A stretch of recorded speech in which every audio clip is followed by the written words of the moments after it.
প্রিয় শিক্ষার্থীবৃন্দ, এই লেসনে আমি আপনাদের শেখাবো যে কিভাবে আমরা আমাদের তৈরিকৃত বুটস্ট্র্যাপ টেমপ্লেটটিকে আমরা কোডইগনিটর প্ল্যাটফর্মের সাথে আমরা অ্যাড করতে পারি।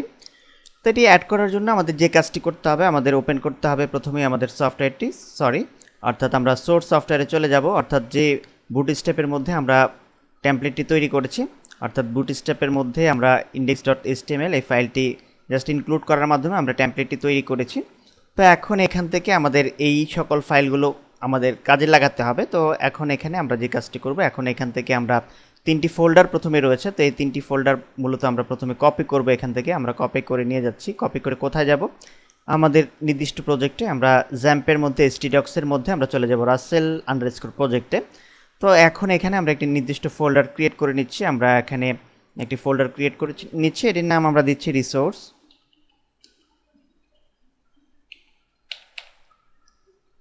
রিসোর্স দিয়ে দিলাম এই ফোল্ডারটির নেম। দেন এখন এখানে এসে আমরা যে কাজটি করব, এই তিনটি ফোল্ডার আমরা জাস্ট পেস্ট করে দিলাম। তো আমাদের পেস্টিং অলরেডি কিন্তু কমপ্লিট হয়ে গিয়েছে। তো এখন আমরা যে কাজটি করব, আমাদের প্রজেক্ট রুটে আমরা এই মুহূর্তে আছি। তো এখন আমরা নেটবিনস আইডি এই সফটওয়্যারটি জাস্ট ওপেন করাচ্ছি। তো ওপেন করানোর পরে এখন আমাদের যে কাজটি করতে হবে, এখন এখানে আমাদের কিছু কাজ রয়েছে। আমরা সকল ফাইলগুলো এখান থেকে রিমুভ করে দিচ্ছি। যে ফাইলটি আমাদের দরকার হবে সেই ফাইলটি নিয়ে আমাদের কাজ করতে হবে। তো এখন এখান থেকে আমরা যে কাজটি করব, আমরা আমাদের কন্ট্রোলার ফাইলে চলে যাব। কন্ট্রোলার ফাইল থেকে আমরা ওয়েলকাম কন্ট্রোলারটি ওপেন করব, যেহেতু আমাদের ফ্রন্ট পেজটি ওয়েলকাম কন্ট্রোলারের মধ্যেই লোড করা হয়েছে। তো এখন এটিকে জাস্ট আমরা ওপেন করলাম। দেন এখন এখান থেকে আমরা চলে যাব ভিউতে। আমরা ভিউতে আছি, ভিউ অলরেডি এক্সপ্যান্ড করাই আছে। তো এখন এখানে আমাদের যে কাজটি করতে হবে, আমাদের নতুন একটি পিএইচপি ফাইল আমাদের ক্রিয়েট করতে হবে। তো আমরা ভিউতে জাস্ট মাউস পয়েন্টার দিয়ে সিলেক্ট করে মাউসের রাইট বাটন দিয়ে ক্লিক করলে আমরা দেখতে পাবো একটি ইন্টারফেস এসেছে। এই জিনিসগুলো আপনারা অলরেডি জানেন। দেন এখন নিউতে গিয়ে আমরা পিএইচপি ফাইলে ক্লিক করছি। আমি আমার প্রিভিয়াস লেকচারেও বলেছি, ভিউতে সকল ফাইল হবে পিএইচপি ফাইল, নট ক্লাস। আপনারা খেয়াল রাখবেন। আমরা পিএইচপি ফাইল এটিতে জাস্ট ক্লিক করলাম। তো আমরা দেখতে পাচ্ছি এখানে অলরেডি একটি ইন্টারফেস এসেছে। তো এখন এখানে আমরা জাস্ট হোম দিয়ে দিচ্ছি, হোম নাম দিয়ে দিলাম। দেন ফিনিশ এই বাটনটিতে ক্লিক করছি।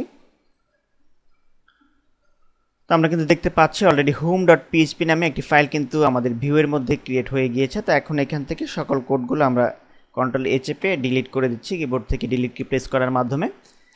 দেন এখন আমরা এই ফাইলটিকে এই অবস্থায় জাস্ট সেভ করব। সেভ করার পরে এখন আমরা চলে যাচ্ছি আমাদের ওয়েলকাম কন্ট্রোলারে। আমাদের কন্ট্রোলার নেমটি অর্থাৎ ভিউয়ের মধ্যে ওয়েলকাম মেসেজ লোড করা আছে, এটিকে আমরা হোম করে দিচ্ছি।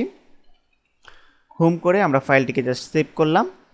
সেভ করা কমপ্লিট। তো এখন আমরা ফ্রন্ট এন্ডে যদি যাই, পেজটিকে যদি একটু রিলোড দেই, আমরা কিন্তু দেখতে পাচ্ছি এখানে ব্ল্যাঙ্ক ডিসপ্লে হচ্ছে। আর কারণ নিশ্চয়ই আপনারা বুঝতে পেরেছেন, যেহেতু আমরা হোম এখানে লোড করেছি, হোম পেজে যেহেতু কোনো কোডিংই নেই, তো সেই ক্ষেত্রে হোম পেজটি কিন্তু ব্ল্যাঙ্ক এসেছে।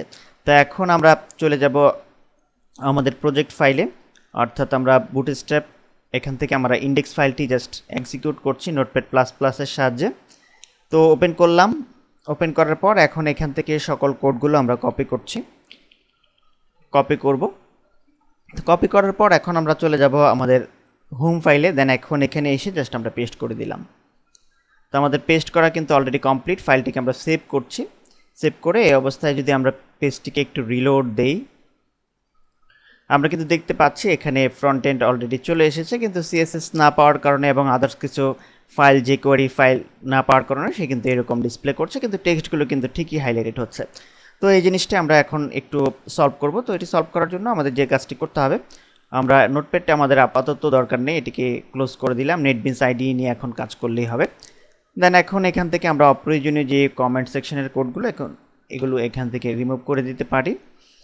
দেন এখন এখানে আমরা যে কাজটি করব, এখন এখানে সিএসএস এর মধ্যে আমরা যেহেতু রিসোর্স নামক ফোল্ডারে কাজ করেছি, রিসোর্স নামক ফোল্ডারের মধ্যে আছে আমাদের সিএসএস ফোল্ডারটি। তো এখন এখানে আমাদের রিসোর্স ফোল্ডারটি আমাদের দিতে হবে, RESOURCE রিসোর্স নামক ফোল্ডারটি কিন্তু আমরা এখানে দিয়ে দিলাম। দেন একটি ব্যাকস্ল্যাশ অবশ্যই দিতে হবে, ব্যাকস্ল্যাশ দিলাম। দেন এখন এই অংশটুকু আমরা জাস্ট কপি করছি। কপি করে বাকি যেসব জায়গায় দরকার হবে সেখানে জাস্ট আমি পেস্ট করে দেব। আমরা নিচের দিকে চলে আসি, আমরা এই জায়গাটিতে দিয়ে দিচ্ছি, পেস্ট করলাম। দেন এই জায়গাটিতে আমরা এটিকে পেস্ট করে দিলাম। দেন এখন ফাইলটিকে আমরা সেভ করব। আমাদের ফাইল আমরা সেভ করলাম। দেন এখন পেজটিকে যদি আমরা একটু রিলোড দেই, আমরা কিন্তু দেখতে পাচ্ছি আমাদের পেজটি কিন্তু সাকসেসফুলভাবে আমরা লোড করতে সক্ষম হয়েছি। তো পরবর্তী লেসনে আমি আপনাদের দেখাবো যে কীভাবে আমরা আমাদের এই বুটস্ট্র্যাপে তৈরি যে টেমপ্লেটটি, সেই টেমপ্লেটটি আমরা নেটবিনস আইডি এই প্ল্যাটফর্মের মাধ্যমে আমরা কীভাবে ডায়নামিকভাবে আমরা আমাদের কোড ইগনাইটরের সাথে আমরা ইন্টিগ্রেট করতে পারি বা ইনক্লুডেড করে নিতে পারি।